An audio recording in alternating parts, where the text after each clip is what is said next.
சிம்ம ராசி அன்பர்கள் அனைவருக்கும் வணக்கங்க.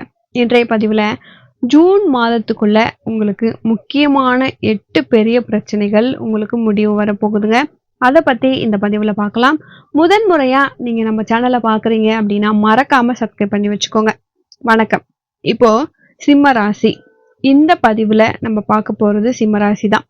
நீங்க சூரியனின் செங்கதிர் தான் உங்களுடைய ராசிக்கு அதிர்ஷ்டமாகவே இருக்கு. ஆனா இந்த கடந்த சில மாசமாவே உங்களுடைய வக்ரமான கிரக சஞ்சாரத்தால உங்களுடைய வாழ்க்கையில சில அசம்பாவிதங்களையும் தடைகளையும் ஏற்படுத்திருச்சு. இப்போ ஜூன் மாசம் முடியறதுக்குள்ள இந்த சிம்மராசி அன்பர்கள் சந்தித்து வந்த 8 முக்கியமான பிரச்சனை பொதுவா நீங்க அடைச்சு போறதுக்கான நேரம். அதாவது ஒரு பிரச்சனையும் உங்களுக்கு ஒரு சுய பரிசீலனையோட நீங்க கேளுங்க.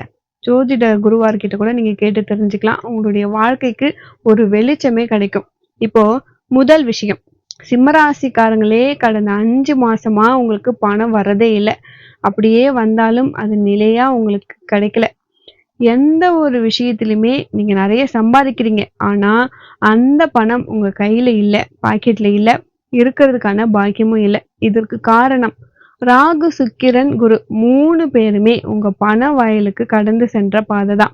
ஸோ இப்போ இந்த ஜூன் மாதம் முடியல ஒரு முக்கியமான மாற்றம் உங்களுக்கு வரப்போகுது. சனி பகவான் சாந்தமாக இருக்க ஆரம்பிக்க போறாரு. ஸோ அதனால உங்களுக்கு தடைப்பட்ட பணமா இருந்தாலும் சரி, இல்லை அது வேற வழியில சென்று உங்களை மீண்டும் சந்திக்க போகுது.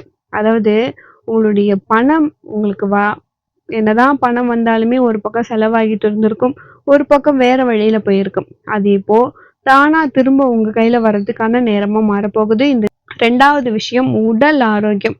பொதுவா இந்த சிம்மராசி அன்பர்களை பொறுத்த வரைக்கும் மூச்சு கோளாறு, நெஞ்சு பலகீனம், இல்ல சளி பிடிச்சிக்குது, இரவுல தூக்கமே கிடையாது, இந்த மாதிரியான உடல் சார்ந்த சின்ன சின்ன பிரச்சனைகளை 2 மாசமா நீங்க சந்திக்கிறீங்க.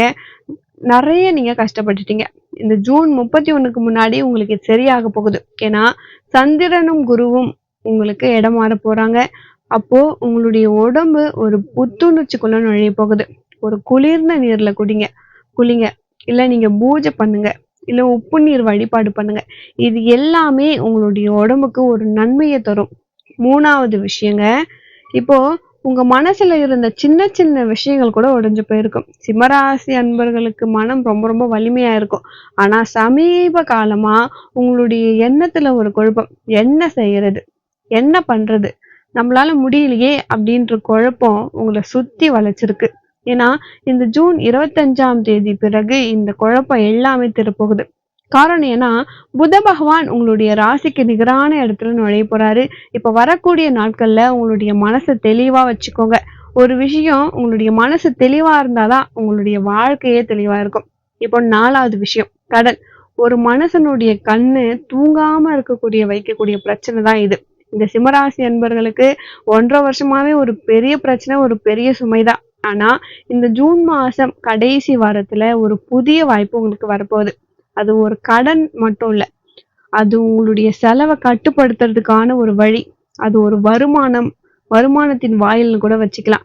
நீங்க இதுக்கு முன்னாடி செஞ்சு வச்சிருந்திருக்கலாம். பழைய கடனை நினைச்சா உங்களுக்கு பயம் வரும். ஆனா புதிய வழியை நீங்க கண்டுபிடிச்சிட்டீங்க அப்படின்னும் பொழுது அதுக்கான நம்பிக்கை உங்களுக்கு வரப்போகுது.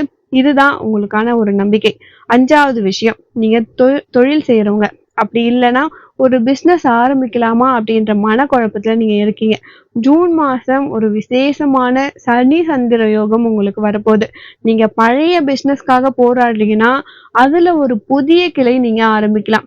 இல்ல ஒரு புதிய யோசனை உங்களுக்கு வந்துருச்சு அப்படின்னா அதை பயப்படாம நீங்க செயல்படுத்துங்க. இந்த மாசம் கடைசியில 5 நாள் அதுவே உங்க வியாபார வாழ்க்கைக்கு ஒரு நல்ல திருப்பு முனை அப்படின்னே சொல்லலாம். 6வது விஷயம், உங்களுடைய குடும்ப உறுப்பினர்களோட தகராறு. சில நேரத்துல நாமே புரிஞ்சுக்க முடியாத அளவுக்கு குடும்பத்துல பிரச்சனை வந்துடுது. சிம்மராசிக்காரங்களுக்கு சகோதரர், பெற்றோர், வாழ்க்கை துணை எல்லாருக்கிட்டையுமே சில கசப்புகள் வந்திருக்கு. ஆனா இது எல்லாமே ஒரு முடிவுக்கு வரப்போகுது. ஜூன் மாசத்துல சுக்கிரன் உங்களுக்கு தரை குறைந்த நிழல்ல இருந்து வெளிவர போறாரு. ஸோ அதன் விளைவா குடும்பத்துல இருந்த பிரச்சனைகள் எல்லாமே சரியாகி ஒரு ஒற்றுமை உங்களுக்குள்ள வரப்போகுது. ஒரு சின்ன விஷயமா இருந்தா கூட அது பெரிய பூகம்பம் மாதிரி வச்சிருக்கும். ஏன்னா சிம்மராசிக்காரங்க சாதாரணமா ஒரு கிச்சன்ல ஒரு விஷயம் பேசியிருப்பாங்க. இல்ல குழந்தைங்கள பத்தி ஏதாச்சும் பேசியிருப்பாங்க. அது வேற மாதிரி புரிஞ்சுகிட்டு வேற மாதிரி பெரிய பிரச்சனையா போயிருக்கும். ஸோ அது எல்லாமே இப்ப சரியாக போகுது. ஒரே ஒரு வார்த்தை மட்டும் தான். உங்கள கஷ்டப்படுத்துற மாரி விழுது அப்படின்னா கூட, அந்த இடத்துல உங்களுக்கு பொறுமை வேணும். நீங்க பொறுமையா இருக்கும் பொழுது, கண்டிப்பா உங்களுக்கு ஒரு நல்லது நடக்கும். 7வது விஷயம், வாழ்க்கை துணைக்கிட்ட. அதாவது கல்யாண வாழ்க்கையில ரொம்ப சண்டை. பேச்சே கிடையாது. சிம்மராசிக்காரங்கள்ல இது ஒரு கஷ்டமான காலகட்டம் தான். ஆனா, இந்த ஜூன் 31க்கு அப்புறம் சனி கிரகத்தால உங்களுக்கு நிலை மாறப்போகுது. அதனால உங்களுடைய வாழ்க்கை துணைக்கிட்ட ஒரு மெல்லிய மாறுதல் வரப்போகுது. நீங்க சொல்லணும், நம்ம வாழ்க்கையில நம்ம தகரக்கூடாது. அப்படின்னாலே இந்த நேரம் தான் உங்களுடைய உரையாடல். நீங்க மென்மையா உட்கார்ந்து பேசும்பொழுது, உங்களுடைய பிரச்சனைகள் எல்லாமே தீர்ந்து, ஒரு நல்ல நேரம் உங்களுக்கு ஆரம்பிக்க போகுது. 8வது விஷயம், ஒரு முன்னேற்றமில்லாத வாழ்க்கையா உங்களுக்கு இருந்துச்சு அப்படின்னா, இப்போ உங்களுக்கு ஒரு வீரம் உண்டாக போகுது. சிம்மராசிக்காரங்க எப்பயுமே கிழக்கு பார்த்து தான் கர்ஜிப்பாங்க. ஆனா, கடந்த சில மாசமே நீங்க ஒரு குளிர் நேரத்துல ரொம்ப சோர்ந்து போய் உட்காந்துட்டீங்க. ஆனா இப்போ உங்களுடைய மனசுல ஒரு புதிய வீரம் உருவாக போகுது. உங்களுக்கே தெரியும். நீங்க வந்து ஒரு சிம்மம் எப்போ கண்ண திறக்குதோ, அப்பதான் அது நிமிர்ந்தே நடக்க ஆரம்பிக்கும். அதே மாதிரிதான். இப்போ நீங்க உங்களுடைய கண்ண தொறந்துட்டீங்க. இப்போ நிமிர்ந்து நடக்க போறீங்க. எல்லா பிரச்சனைகளும் ஒரு முடிவுக்கு வரப்போகுது. சிம்மராசிக்காரங்களே, உங்க வாழ்க்கையில நிறைய கஷ்டங்கள் நடந்திருக்கலாம். ஆனா, உங்களுடைய நம்பிக்கை, உங்களுடைய மனசாட்சி, கடவுள் விசுவாசம் இது எல்லாமே உங்களுக்கு உங்களுடைய ராசிக்கு அப்புறம் தான். ஏன்னா ஜூன் 31 முடியறதுக்குள்ள இந்த 8 பிரச்சனைகளுமே உங்களுக்கு முடிவு வரப்போகுது. கண்டிப்பா உங்க வாழ்க்கையில ஒரு ஒளி உருவாக போகுது. சிம்மராசி அன்பர்களை பொறுத்த வரைக்கும் அடுத்தவங்களுக்காகவே உழைக்கிறவங்க. அவங்களுடைய குடும்பத்துக்காகவே உழைப்பாங்க. குழந்தைங்களுக்காக உழைப்பாங்க. எல்லா கஷ்டத்துலயுமே தாங்கிக்கிட்டு வெளியவே சொல்லிக்க மாட்டாங்க. எனக்கு இப்படி இருக்கு, அப்படி இருக்குன்னு. ஒரு பிரச்சனை ஒண்ணு தாங்கவே முடியல. அவங்க உடல்ல அந்த பிரச்சனையை தாங்கவே முடியலன்னா தான் எனக்கு இப்படி இருக்கு அப்படின்னு வெளியில சொல்லுவாங்க. அது வரைக்கும் அது வெளிய வரவே வராது. அந்த மாதிரி அவங்களே கஷ்டப்படுத்திக்கிட்டு மத்தவங்களுக்காக உழைப்பாங்க. அப்படிப்பட்ட சிம்மராசி அன்பர்கள் நீங்க. உங்களுக்கு இந்த 8 பிரச்சனைகளும் நீங்க வந்து நெஞ்சுக்குள்ளேயே பதுக்கி வச்சிருந்திருப்பீங்க. ரொம்ப அமைதியா வெளியே சொல்லாம இருந்திருப்பீங்க. இந்த பிரச்சனைகள் எல்லாமே ஒரு நல்ல முடிவுக்கு வரப்போகுது அப்படின்னா, இது ஒரு சந்தோஷமான விஷயம் தானங்க. உங்களுடைய கஷ்டத்துக்கு எல்லாம் ஒரு முடிவு. இது நல்ல முடிவு. புதிய துவக்கத்துக்கான ஒரு தொடக்கம். நீங்க உங்களுடைய நம்பிக்கை, உங்களுடைய அமைதி, நீங்க யாருக்கிட்டயுமே சொல்லாம கடந்து வந்த உங்களுடைய வாழ்க்கையின் ஒரு சுழற்சி.